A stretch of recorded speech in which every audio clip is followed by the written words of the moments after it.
On January 10th, 1475, in the frozen forests of Moldavia, 40,000 desperate Christians faced 120,000 of Islam's finest warriors in what should have been the most one-sided massacre in medieval history. The morning mist clung to ancient oak trees as Ottoman banners blackened the horizon like a plague of locusts. The mathematics of annihilation were simple: 3 Muslim soldiers for every Christian defender. Yet by sunset, the largest Ottoman army ever assembled for conquest would lie shattered in the snow, and Europe's fate would hang on the tactical genius of one man they called the Wolf Prince. Picture this: you're standing in the war council at Suceava Castle as intelligence reports arrive with terrifying regularity. Suleiman Pasha, Beyler Bey of Rumelia, has crossed the Danube with a force that defies comprehension. 120,000 mounted warriors, including 30,000 Janissaries, the elite slave soldiers who had never known defeat. Their supply train alone stretches for 15 miles, evidence of Ottoman confidence in total conquest. Behind them marches the accumulated wealth of the empire, 200 cannons that had battered down the walls of Constantinople itself. Facing this apocalyptic vision stands Stephen III of Moldavia, a man history would remember as Stephen the Great. At 42, he had fought over 30 battles without a single defeat, but nothing in his experience compared to this. His entire principality could muster perhaps 40,000 men, including 16,000 professional soldiers and 24,000 peasant levies with more courage than training. The disparity wasn't just numerical, it was civilizational. The Ottoman Empire commanded resources that dwarfed Christian Europe. Suleiman's army drew warriors from 3 continents: Anatolian cavalry, who had crushed Byzantine resistance; Balkan infantry, hardened by constant warfare; Arab engineers who understood siegecraft like a deadly science. Their recent victories read like a catalogue of Christian catastrophes. Bosnia fell in 1463, its nobility scattered to the winds. Albania's heroic resistance had crumbled the previous year. Hungary's border fortresses emptied at news of Ottoman approach. But here's what the chronicles don't tell you about Stephen's impossible position. Moldavia stood alone. Poland, supposedly Christian ally, had negotiated secret treaties with the Ottomans. Hungary's Matthias Corvinus, despite his reputation as a crusader king, offered nothing but empty promises. The Holy Roman Emperor was distracted by Italian wars. Even the Pope's calls for a crusade had fallen on deaf ears across a Europe exhausted by decades of Turkish advance. Stephen received Suleiman's demand for submission on December the 28th, 1474. The terms were standard for Ottoman conquest: convert to Islam, accept vassal status, provide annual tribute of 40,000 gold ducats and 2,000 boys for Janissary training.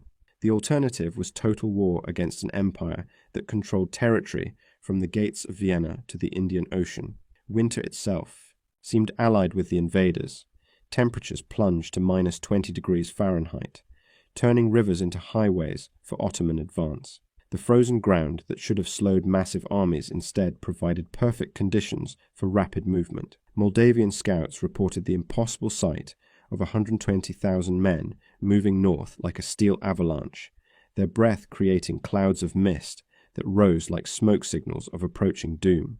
As December turned to January, Stephen faced the decision that would define European history: flee to Poland and preserve his army, or stand against odds that violated every principle of military logic. The smart money said flight. The brave choice was annihilation. Yet somehow, impossibly, the Wolf Prince chose a third option that would shatter an empire's confidence and save Christian Europe from Islamic conquest.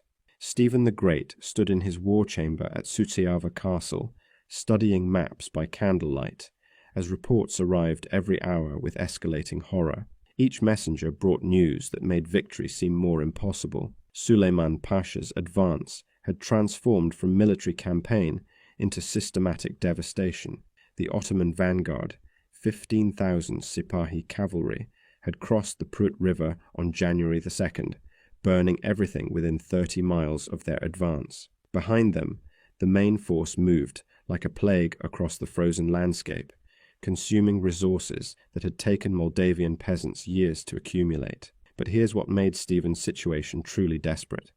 This wasn't just about one battle. At 42, the Wolf Prince had spent 18 years transforming Moldavia from a weak buffer state into Eastern Europe's most effective military machine. Every victory against Polish raiders, Hungarian nobles, and Wallachian pretenders had been purchased with tactical brilliance that compensated for numerical inferiority. Now he faced an enemy that outnumbered him 3-1 and possessed military technology his forces couldn't match. The mathematics of logistics alone should have doomed any resistance. Feeding 120,000 men required 2,400 tons of grain daily, yet Suleiman's supply system functioned with terrifying efficiency. Ottoman quartermasters had perfected conquest through administration. Their baggage trains included portable forges, field hospitals, and engineering equipment that could construct siege works in frozen ground. While Stephen's 40,000 defenders struggled to maintain adequate food stores through winter, the invaders brought wealth enough to sustain a year-long campaign. Then everything changed when Stephen received intelligence that revealed the true scope of Ottoman ambition. This wasn't a punitive raid designed to extract tribute. Suleiman carried architectural plans for permanent fortifications, Islamic legal codes for governing Christian populations, and orders to establish Ottoman provincial administration. The empire intended to erase Moldavia entirely, transforming it into the Eyalet of Bogdan under direct Turkish rule. By January 5th, Stephen's most experienced commanders were openly advocating retreat. Prince Bogdan Lapușneanu, his eldest son and designated heir, argued for withdrawal to Polish territory, where they could reorganize and fight another day. Military logic supported this strategy. Preserving the core army meant preserving the state's future. Even medieval warfare recognized that dead heroes achieve nothing, while living commanders can rebuild. Yet Stephen understood something his advisors missed. Moldavia's survival depended not on preserving armies, but on proving that Ottoman expansion had limits. Every Christian state from Hungary to Poland watched this confrontation. If Moldavia fell without meaningful resistance, the psychological impact would trigger a cascade of submissions across Eastern Europe. Stephen wasn't just defending territory, he was defending the idea that Christian resistance remained possible. Here's what the chronicles don't tell you about those 5 desperate days between January 5th and 10th. Stephen implemented a strategy so audacious it bordered on madness. Instead of defending static positions, he ordered total evacuation of the invasion route. Every granary emptied, every well poisoned, every bridge destroyed. Moldavian civilians fled north carrying whatever they could, leaving behind a wasteland that would starve any occupying force. The Scorched Earth campaign transformed geography into weaponry. Ottoman scouts reported advancing through a land of ghosts, where prosperous villages stood empty and livestock had vanished. This wasn't mere denial of resources. It was psychological warfare designed to unnerve an army accustomed to living off conquered territory. As January 9th dawned with temperatures reaching -15 degrees Fahrenheit, Stephen faced the ultimate test of leadership. His army had reached the carefully chosen battleground near Vaslui, where ancient forests and hidden marshes offered tactical advantages that might compensate for numerical inferiority. Tonight would be their last chance to rest before confronting an empire's wrath with nothing but faith, fury, and the desperate genius of a prince who had never learned to surrender. On January 10th at dawn, Suleiman Pasha surveyed the battlefield with the confidence of a man who had never tasted defeat. From his command position on the ridge above Vaslui, the Ottoman general could see his magnificent army spread across the frozen plain like a steel ocean. 120,000 warriors in perfect formation, their weapons gleaming in the pale winter sunlight. The Janissary Corps, 30,000 strong, formed the center with their white felt caps and deadly discipline. To their left and right, Sipahi cavalry units stretched to the horizon, 40,000 mounted archers whose composite bows had broken every Christian army they'd faced. But here's where legend meets reality. Stephen the Great had spent those critical pre-dawn hours positioning his forces with surgical precision across terrain that appeared open but concealed deadly advantages. The Moldavian prince understood something that Suleiman's map-makers had missed. Those innocent-looking forests flanking the battlefield weren't decorative wilderness.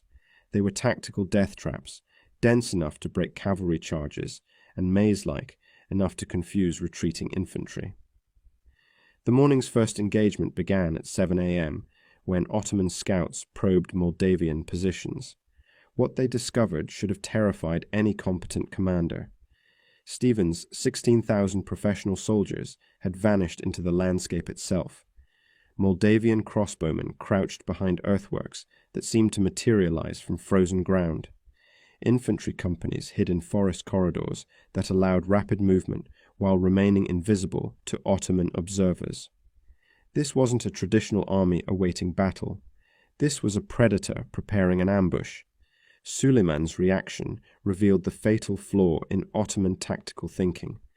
Accustomed to overwhelming enemies through superior numbers and firepower, the empire's generals had never learned to fight opponents who refused conventional battle. When Moldavian forces melted away before advancing Janissaries, Ottoman commanders interpreted retreat as weakness rather than strategy. By 9 a.m., confident Turkish infantry had penetrated 500 yards into what appeared to be abandoned defensive positions. Then everything changed. At precisely 10 a.m., as the main Ottoman assault reached maximum extension, Stephen triggered the first phase of his master plan. Moldavian forces that had seemed to flee suddenly emerged from concealed positions, cutting off Ottoman retreat routes. The empire's elite Janissaries found themselves advancing into a funnel where their numerical superiority became irrelevant. Forest paths that could accommodate 3 men abreast transformed 30,000 disciplined infantry into confused clusters struggling through unfamiliar terrain. Here's what makes this moment truly extraordinary. Stephen wasn't just using terrain as a weapon. He was exploiting cultural blindness. Ottoman military doctrine, perfected across open battlefields from Anatolia to Egypt, assumed that superior numbers could overwhelm any defensive position. Turkish commanders had never encountered an enemy who treated forests as tactical allies rather than obstacles. When Moldavian archers began picking off Janissary officers from tree-mounted positions, Ottoman response protocols simply didn't exist. The psychological impact on Turkish forces was immediate and devastating. Warriors who had conquered Constantinople and dominated Balkan battlefields suddenly faced an enemy they couldn't see, couldn't predict, and couldn't counter using traditional tactics. By 11 a.m., reports reached Suleiman that his advance units were taking casualties without inflicting damage. The legendary Janissary discipline, maintained through decades of victory, began showing its first cracks, but Stephen had only revealed the opening movement of a symphony of destruction. Hidden in those same forests that were devouring Ottoman infantry, 8,000 Moldavian cavalry waited for the signal that would transform tactical advantage into strategic annihilation. The Wolf Prince understood that defeating 120,000 enemies required more than defensive brilliance. It demanded the kind of coordinated assault that would shatter an empire's confidence in a single afternoon. As noon approached and Ottoman confusion deepened, Stephen prepared to unleash hell itself upon forces that had never imagined defeat was possible. At precisely noon on January 10th, 1475, Stephen the Great raised his battle horn and unleashed the most devastating cavalry charge in medieval European history. From 3 separate forest positions, 8,000 Moldavian horsemen erupted simultaneously, their war cries echoing across the frozen battlefield like thunder from hell itself. The sound was indescribable, thousands of hooves pounding frozen earth, steel clashing against steel, voices screaming prayers in 3 languages as Christian fury met Islamic confidence in a collision that shook the ground for miles. The Ottoman center, already confused by forest fighting, had no time to reform. Suleiman Pasha watched in horror as his perfectly ordered battle lines disintegrated under coordinated assault from directions his scouts had sworn were impassable. The lead Moldavian wedge, 2,000 heavy cavalry, led by Stephen himself, struck the Janissary left flank with the force of an avalanche. In the first 30 seconds, 800 elite Turkish infantry simply ceased to exist, crushed under hooves or transfixed by 12-foot ash wood lances. But this wasn't random violence. This was choreographed destruction. As the main Moldavian charge carved through Ottoman ranks, secondary forces emerged from concealed positions to exploit the gaps. Prince Bogdan Lăpușneanu led 1,500 cavalry against the Turkish right wing, while Moldavian infantry poured from the forests to prevent Ottoman retreat. Within minutes, Suleiman's 120,000-man army found itself fragmented into isolated pockets, each fighting separate battles against an enemy that seemed to multiply with every engagement. Here's what makes this moment truly extraordinary. The Ottomans weren't just losing, they were being systematically destroyed by forces they couldn't see coming. Moldavian tactics violated every principle of medieval warfare. Instead of one massive charge followed by withdrawal, Stephen had coordinated multiple simultaneous assaults designed to create maximum confusion. Turkish cavalry, attempting to respond to the crisis, discovered that forest paths they'd ignored were now occupied by Moldavian crossbowmen who picked off officers with surgical precision. The psychological impact was immediate and devastating. Janissary units that had never retreated found themselves surrounded in terrain that negated their training. Ottoman cavalry, the empire's primary striking force, couldn't maneuver effectively in forest corridors designed for infantry combat. By 12:30 p.m., reports reaching Suleiman described not tactical setbacks, but complete unit annihilation. The 7th Janissary Orta, 500 men who had fought at the siege of Constantinople, was wiped out in 15 minutes of forest fighting. Then, everything collapsed at once.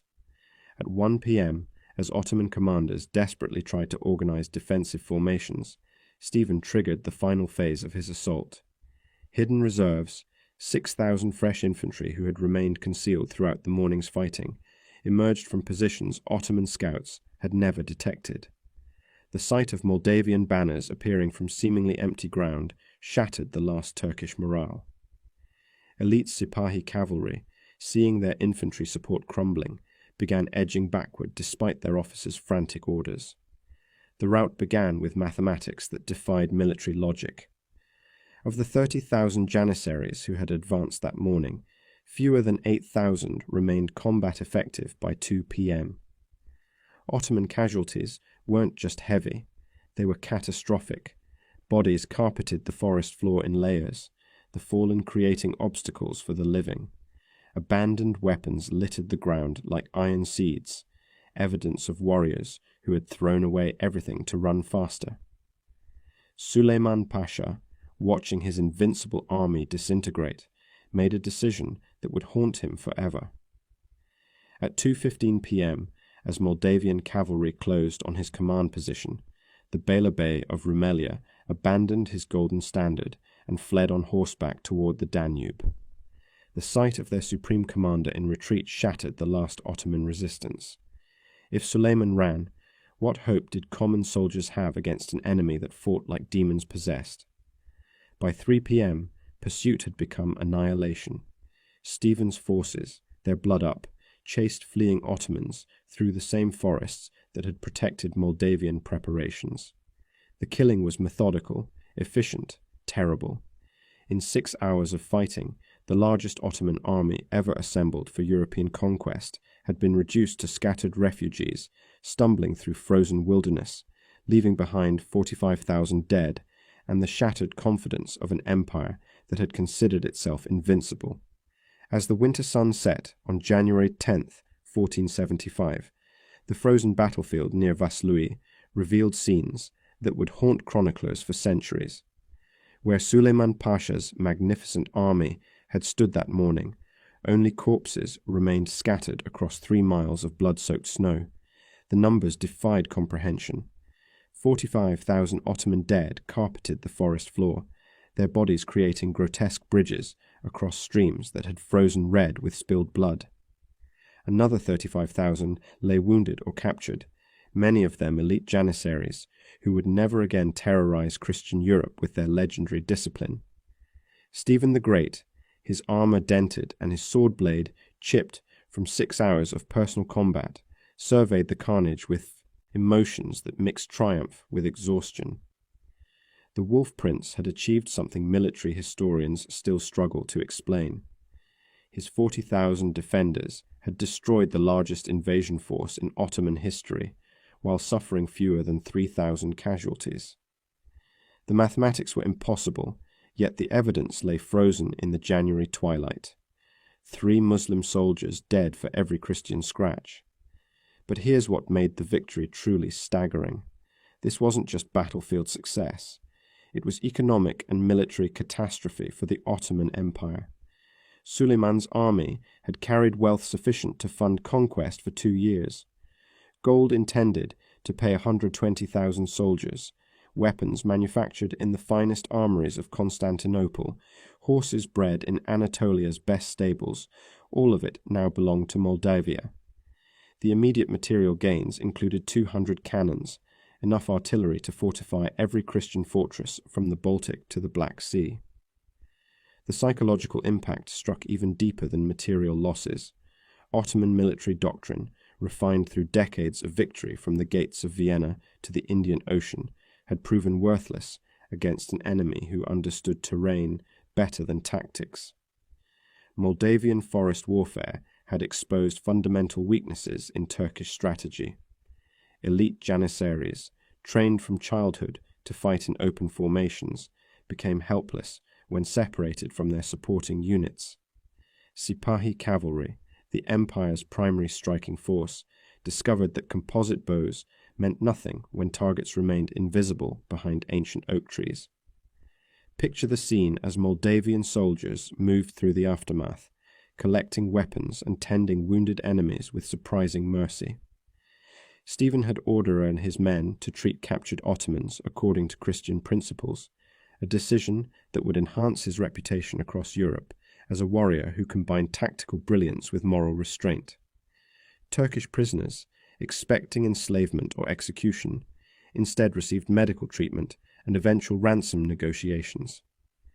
Here's what the chronicles don't tell you about those crucial hours after victory.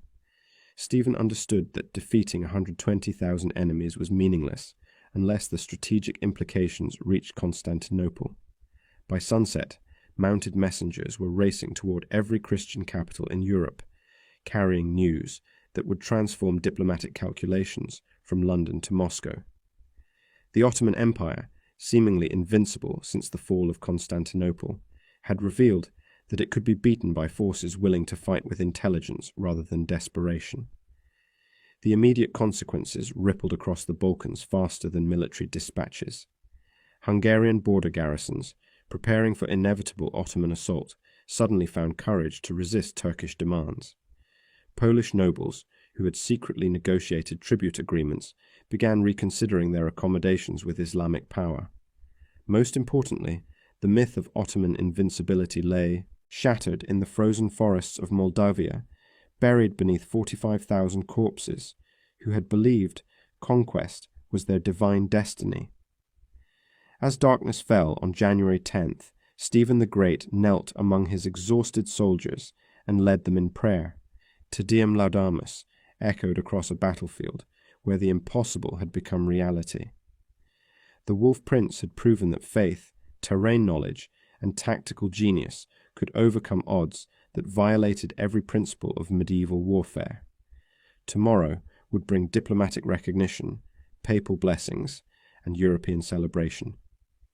Tonight belonged to 40,000 men who had saved Christian civilization by refusing to accept that mathematics determined destiny. In 6 hours of fighting, they had changed the course of European history and proven that sometimes, just sometimes, courage counts more than counting. News of the Battle of Vaslui reached Constantinople on January 18th, 8 days after Suleiman Pasha's shattered remnants straggled across the Danube with tales that sounded like fever dreams. Sultan Mehmed II, conqueror of Constantinople and terror of Christian Europe, received the reports with disbelief that slowly transformed into rage. The empire that had expanded relentlessly for 2 centuries had suffered its most catastrophic defeat at the hands of a principality most Ottoman officials couldn't locate on a map.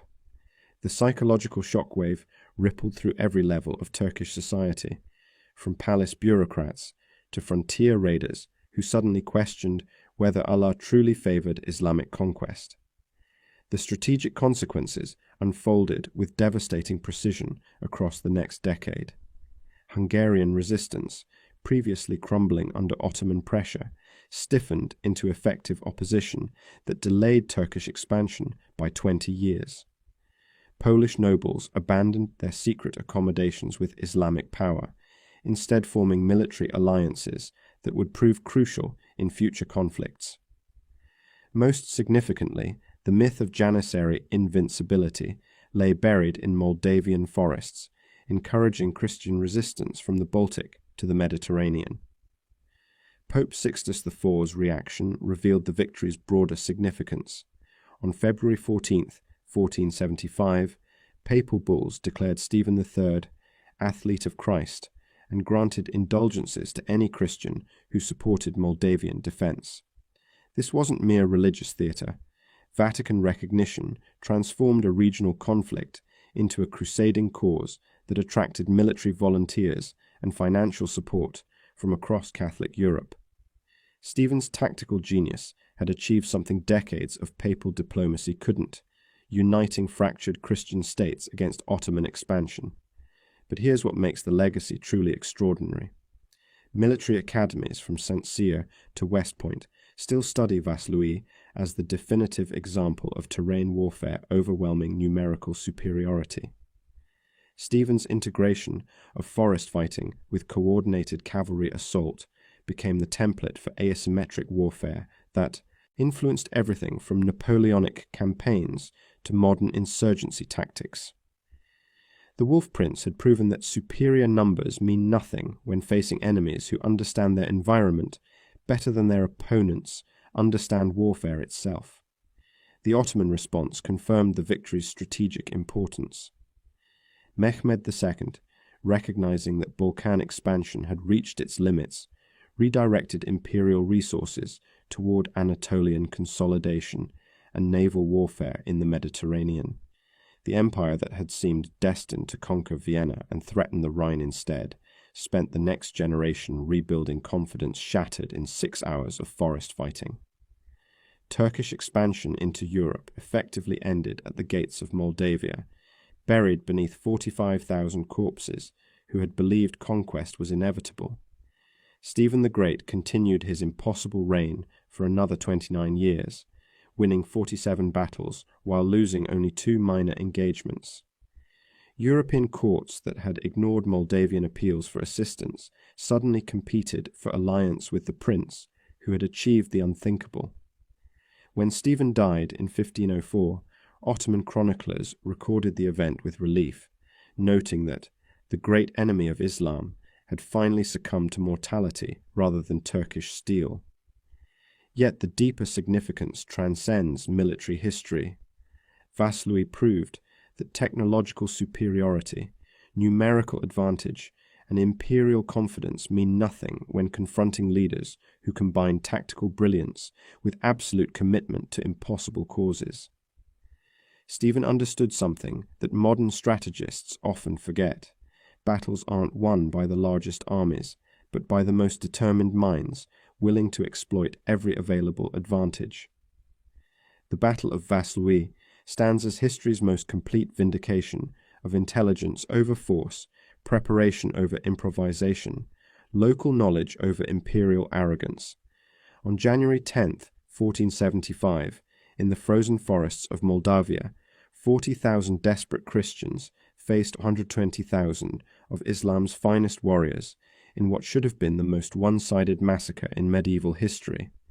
Instead, the Wolf Prince achieved mathematical impossibility through tactical perfection, proving that sometimes, just sometimes, courage and cunning count more than counting. In 6 hours of fighting, Stephen the Great had saved Christian Europe by demonstrating that even empires have limits when they encounter leaders who refuse to accept that defeat is inevitable.